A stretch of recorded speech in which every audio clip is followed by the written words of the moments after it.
ಒಮ್ಮೆ ಒಬ್ಬ ವ್ಯಕ್ತಿಯವರ ಪಾಸ್ಟರ್ ಹತ್ರ ಹೋಗಿ ಪಾಪದಲ್ಲೇ ತುಂಬಾ ದೊಡ್ಡ ಪಾಪ ಯಾವ್ದು ಪಾಸ್ಟರ್ ಅಂತ ಕೇಳ್ತಾರೆ. ಅದಕ್ಕೆ ಅವರು ಯೋಚನೆ ಮಾಡಿ, ಪಾಪದಲ್ಲೇ ತುಂಬಾ ದೊಡ್ಡ ಪಾಪ ಕೊಲೆ ಅಲ್ಲ, ವ್ಯಭಿಚಾರ ಅಲ್ಲ, ಮೋಸ ಅಲ್ಲ, ಕಳ್ತನನೂ ಅಲ್ಲ, ಪ್ರಾರ್ಥಿಸದೆ ಇರೋದೆ ಅಂತ ಹೇಳ್ತಾರೆ.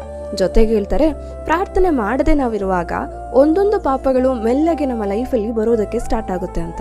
ಇದು ಎಷ್ಟು ಸತ್ಯ ಅಲ್ವಾ? ಪ್ರಾರ್ಥಿಸುವವನು ಪಾಪ ಮಾಡೋದಿಲ್ಲ, ಪಾಪ ಮಾಡುವವನು ಪ್ರಾರ್ಥಿಸೋದಿಲ್ಲ. ಪ್ರಾರ್ಥನೆ ನಮ್ಮ ಪಾಪವನ್ನು ಹೊರಗೆ ಹಾಕ್ತದೆ, ಆದ್ರೆ ಪ್ರಾರ್ಥನೆ ಇಲ್ಲ ಅಂದ್ರೆ ಪಾಪ ಒಳಗೆ ಬಂದು ಪ್ರಾರ್ಥನೆನೂ ಹೊರಗೆ ಹಾಕ್ತದೆ. ಇವತ್ತು ಸೈಂಟಿಸ್ಟ್ಗಳು ಏನೇನೆಲ್ಲ ಕಂಡುಹಿಡಿದಾರೆ ಅಲ್ವಾ? ಒಬ್ಬ ಮನುಷ್ಯ ಇನ್ನೊಬ್ಬನ ಹತ್ರ ಮಾತಾಡ್ಲಿಕ್ಕೆ ಫೋನ್ ಕಂಡುಹಿಡಿದಿದ್ದಾರೆ, internet, email, social media platforms, AI, ಇನ್ನು ಅನೇಕ ವಿಷಯಗಳು. ಸ್ಯಾಟಲೈಟ್ ಮೂಲಕ ನ್ಯೂಸ್ ಅನ್ನು ವಿತಿನ್ ಸೆಕೆಂಡ್ಸ್ ಅಲ್ಲಿ ಹೇಳ್ತಾರೆ. ಆದ್ರೆ ಭೂಮಿಯಿಂದ ಪರಲೋಕ ದೇವನನ್ನು ಕಾಂಟ್ಯಾಕ್ಟ್ ಮಾಡ್ಲಿಕ್ಕೆ, ಮಾತಾಡ್ಲಿಕ್ಕೆ, ಆತನ ಮಾತನ್ನು ಕೇಳಿಸಿಕೊಳ್ಳುವಂತಹ ಮಾರ್ಗಗಳನ್ನ ತಿಳಿಯದೇ ಇದ್ದಾರೆ. ಈ ಅಡ್ವಾನ್ಸ್ಡ್ ಬಿಸಿ ಲೈಫ್ ಅಲ್ಲಿ ಹೋಗ್ತಾ ಇರೋದ್ರಿಂದ ನಮ್ಮಲ್ಲಿ ಅನೇಕ ಜನರಿಗೆ ಪ್ರಾರ್ಥನೆಯ ಸಮಯ ಕಡಿಮೆ ಆಗಿದೆ. ಯಾಕೆ? ಪ್ರಾರ್ಥನೆಯನ್ನೇ ತುಂಬಾ ಜನ ಮರ್ತು ಬಿಟ್ಟಿದೀವಿ.